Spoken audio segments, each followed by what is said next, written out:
문 전 대통령의 가족 수사와 독도 지우기 논란 등의 민주당 우려의 목소리 크게 내고 있습니다. 무엇이 문제인지 자세히 짚어보겠습니다. 이기현 더불어민주당 의원과 함께합니다. 어서 오십시오. 네, 반갑습니다. 네, 반갑습니다. 네. 이력을 봤더니 지난 5년간 문재인 정부에서 네. 비서관으로 일하셨습니다. 그중에 민정비서관이라고 많은 분들 아실 텐데 공직기강 잡고 또 공직자들 세평 수집하는 그런 곳에서 일하셨습니다. 청와대에 있을 때와 지금 이렇게 국회의원이 돼 보시니까 어떤 차이점이 있습니까? 예, 행정부에서 일했던 경험은 굉장히 저에게도 소중한 경험이었고요. 국가 운영 시스템을 이해하는데 굉장히 좋은 시간이었습니다. 그런데 이제 국회에 와서 입법부의 일원으로서 일하게 되면서 국가 운영을 이렇게 해도 되는 건가라고 하는 굉장히 큰 우려를 갖지 않을 수 없습니다. 제가 문재인 정부에서 5년 일했지만 지금의 윤석열 정권을 바라보면서 이렇게 책임감 없이 일해서는 안 되는데 국가가 정말 위기다라는 생각을 많이 하고요. 이 정부의 독선과 독주를 막는 일에 국민의 눈높이에서 최선을 다해서 해내야 되겠다라는 각오를 요새 다집니다. 사실은 국가가 정말 어려운 상황이어서 잠 못 이루는 반들이 많습니다. 걱정입니다.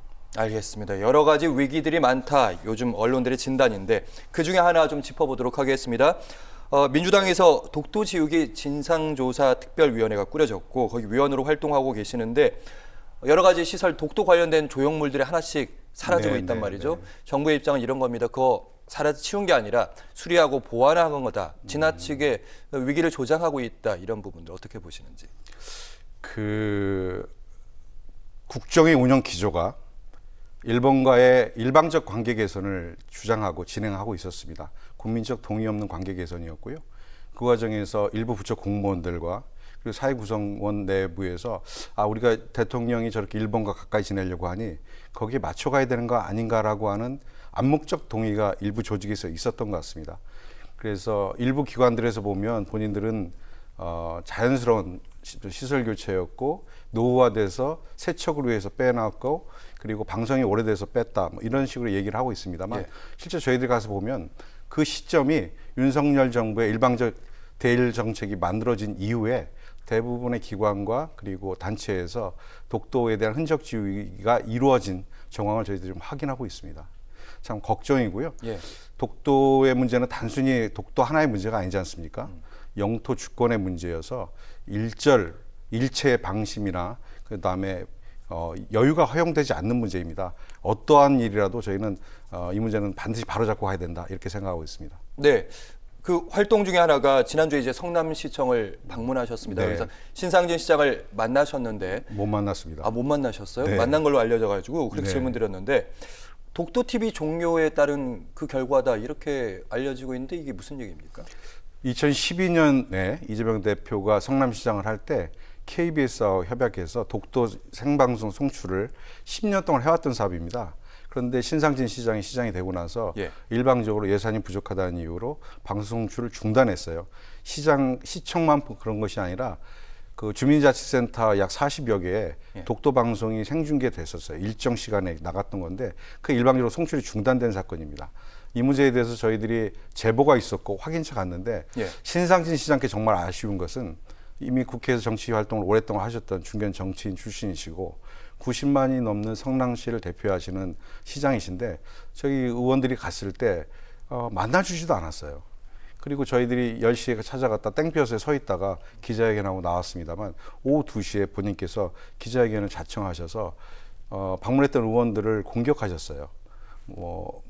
입에 담기 좀 어려운 용어로 비판하셨는데 저는 책임 있는 정치인이고 시장이시라면 그날 저희들이 갔을 때 만나고 오해가 있다면 이건 오해다. 내가 독도 지우기를 한 것이 아니다. 라고 얘기를 해 주셨어야죠. 그 이후에 만나주지도 않고 일체 직원들도 응대하는 것을 못하도록 했습니다.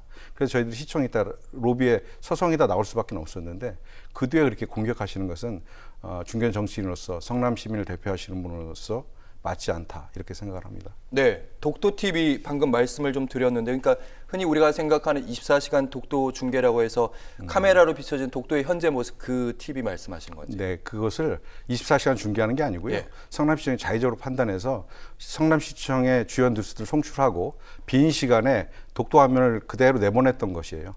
이게 10년 동안 진행되었던 것인데 갑자기 예산상의 문제를 이유로 해서 이 송출을 끊어버린 거죠. 큰 예산이 들어가지도 않았을 텐데 많이 안 들어갑니다. 최근에 있었던 그런 독도 조형물 철거랑 이어지는 것은 아닌지 이런 부분을 의심하셨던 거고. 네, 그렇습니다.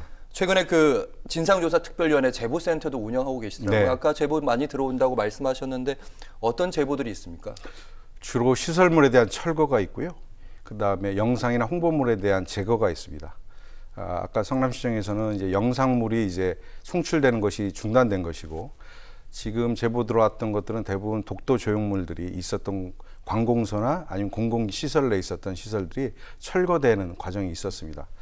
예해서 전쟁기념관에 저희가 방문했을 때는 이 독도 조형물이 약 10년 전에 어떤 작가에 의해서 작품으로 기증됐던 걸 전시하다가 최근에 은근슬쩍 그것을 지하 수장고로 넣어버렸어요. 그런데 이 독도 특위가 만들어지고 독도 조형물들이 사라지고 있다라는 것이 언론화되니까 이걸 수장고에 넣으면 다시 안 꺼내는 게 원칙이거든요. 오랜 시간 보관하다 빼는 건데 급하게 끌어올려서 그 보존실로 옮겨놓고 보존 처리를 하고 있다. 먼지가 끼고 곰팡이가 껴서. 그래서 저희들이 물어봤어요. 언제 보존실로 올라왔냐니까 바로 직전이었어요. 저희가 방문하기 직전에. 눈 가리고 아웅이죠. 저는 그런 것들이 그분들의 저희가 좀 의심스럽습니다. 네, 이런 진상조사위원회 활동이 분명히 최근에 그런 의심하는 그 흐름들을 막고 있다.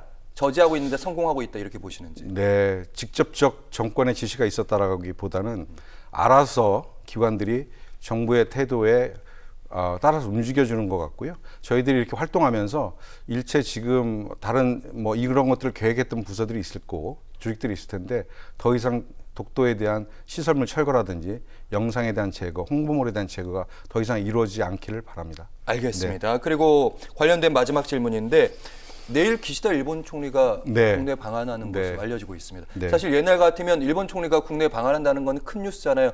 워낙 요즘에 위기적인 상황들이 많으니까 큰 뉴스가 안 되고 있는데 어떤 생각을 갖고 계시는지.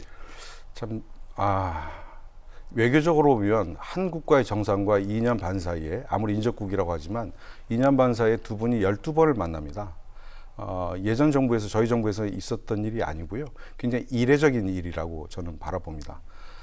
기시다 총리가 오겠다고 하는 것의 핵심은 자기가 3년 총리를 역임하는 과정에서 가장 큰 외교적 지적은 한반도 문제, 특히 한국과의 문제에 있어서 관계 개선을 해냈고 일본이 주장했던 본인들이 주장하는 역사의 문제를 해결하는데 윤석열 정부가 도와줬고 이것에 대해서 일본 정계와 일본 국민들의 평가가 대단히 높습니다.